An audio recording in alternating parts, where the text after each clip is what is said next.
लिख कर, ठीक है, वर्ड गवर्नमेंट। उसके बाद आपने इसके नीचे लिखनी है प्रीसी। प्रीसी लिख कर आपने क्या करना है, देख लेना, फिर से पढ़ लेना एक बार, जो जो मेन लाइनें हैं उसकी आपने अच्छी सी एक प्रीसी बनाकर तैयार कर देनी है, ठीक है। ये आपका हो गया पैसेज का क्लियर, प्रीसी का क्लियर। उसके बाद हमारे पास आ जाते हैं इडियम एंड फ्रेजेस। इनमें से आपने कोई 10 ही अटैम्प्ट करने होते हैं, ये आप खुद ढूंढ लीजिएगा। आई थिंक मैंने कॉपी में लिख के भूल गई थी, वो मैं अलग से अपलोड कर दूंगी अगर मेरे पास होंगे, तो वैसे आप खुद ढूंढ लीजिएगा, ठीक है। इनमें से कोई हमें 10 ही अटैम्प्ट करने होते हैं। उसके बाद आ जाते हैं ये 10 अटैम्प्ट आपने कैसे करने हैं। सबसे पहले तो आपने मान लीजिए ये एडम एल है, ठीक है, इसका मीनिंग लिखना है सबसे पहले आपने ब्रैकेट में डालकर।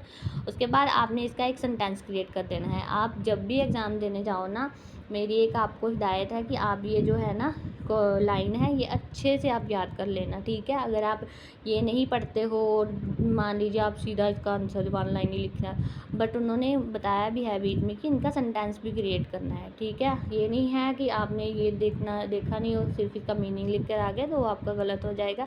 इसलिए जब भी आप एग्ज़ाम देने जाते हो, आपकी क्वेश्चन के ऊपर जो भी हेडिंग दी गई होती है, मान लीजिए ये वाली हेडिंग है, ठीक है, इसे आप ज़रूर पढ़ा करें कि आपको आगे करना क्या है। इससे आपको बहुत क्लियरेंस हो जाती है। काफ़ी बच्चे होते हैं जो डायरेक्टली क्वेश्चन अटैम्प्ट करने लग जाते हैं और हेडिंग नहीं पढ़ते। इनका मोस्टली ये होता है कि उनके क्वेश्चन की गलत हो जाता है, ठीक है, उनको नंबर नहीं मिलते। फिर वो कहते हैं कि हमारे मार्क्स कैसे कम आ गए, मैंने तो पूरा अच्छा से लिखा था, ठीक है। सो यही आपको प्रॉब्लम आती है, यही मेन मिस्टेक हो जाती है आपसे। सो अगला जो है 5th नंबर के बी सेक्शन में हमें दिया गया है 1 वर्ड सब्सटीट्यूट। इनमें से भी बहुत सारे हैं, ये आपको सिर्फ इनमें से 10 ही कोई अटैम्प्ट करने हैं।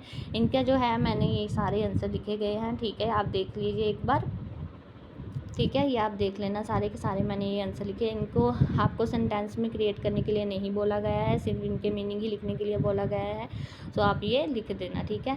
जो ये है जी आपके इंग्लिश कंपल्सरी पेपर का एक क्विक सा रिव्यू, ठीक है। आपको सेम ऐसे ही अटैम्प्ट करना है। इंग्लिश कंपल्सरी का पेपर बहुत आसान होता है, अगर आप अच्छे से करोगे तो आपके 50 आउट ऑफ 45 मार्क्स तक आ सकते हैं, ठीक है, और अराउंड 40 भी आ सकते हैं। So thank you so much for watching, please subscribe and like to my channel.